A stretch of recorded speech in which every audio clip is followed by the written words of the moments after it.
everyone listening tonight across America, the movement my husband built will not die. New tonight, the widow of Charlie Kirk speaks through her tears, her emotional message coming the same day her husband's alleged killer was taken into custody.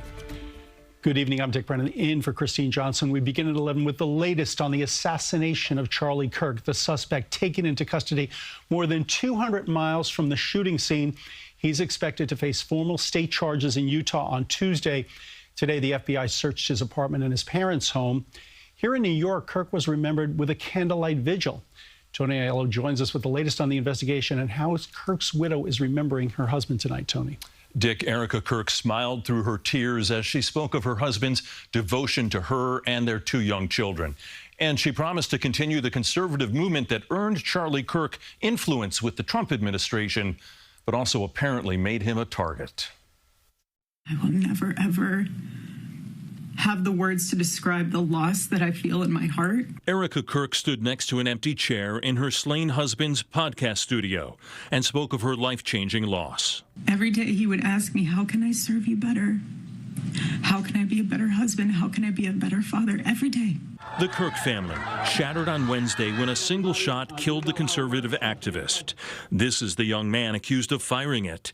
Tyler Robinson, 22, arrested after a 33-hour manhunt. Ladies and gentlemen, we got him. Utah's governor confirmed the news first revealed by President Trump early Friday. Essentially, somebody that was very close to him turned him in. Authorities say after the release of surveillance photos, Robinson's father recognized his son and urged him to turn himself in. Tyler told his dad he would rather die by suicide.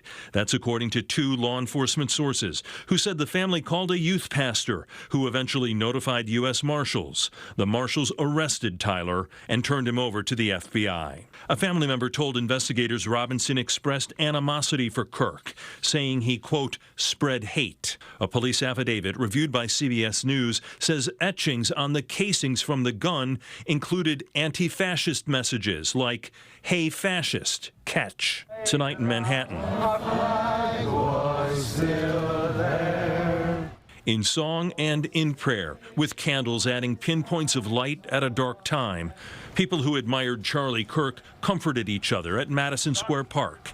Michael Giannino met Kirk last summer and hopes his death will prove to be a turning point in our political culture. We need to be able to disagree with one another in a respectful manner and foster the free, open, honest, integrity-filled debates that, Charlie encouraged. The suspect was studying to be an electrician at a college in St. George, Utah. Authorities say evidence includes messages to his roommate related to the firearm. The alleged shooter is likely to make a court appearance next week, facing an aggravated murder charge in Utah. That could bring the death penalty. Dick. All right, Tony, thanks very much. An employee in Mayor Adams' administration has been fired for reportedly referring to Charlie Kirk's murder as, quote, karma. Tony Herbert served in City Hall's Community Affairs Unit. The mayor's office says Herbert was on leave and has been since terminated. Herbert has not responded to our request for comment. A spokesperson for the mayor says, as Mayor Adams said yesterday, political violence has no place in our city or in our nation, and it's time we all turn down the temperature and stand united against hate. For the latest on the investigation and more reaction to the assassination, log on to our website, cbsnewyork.com.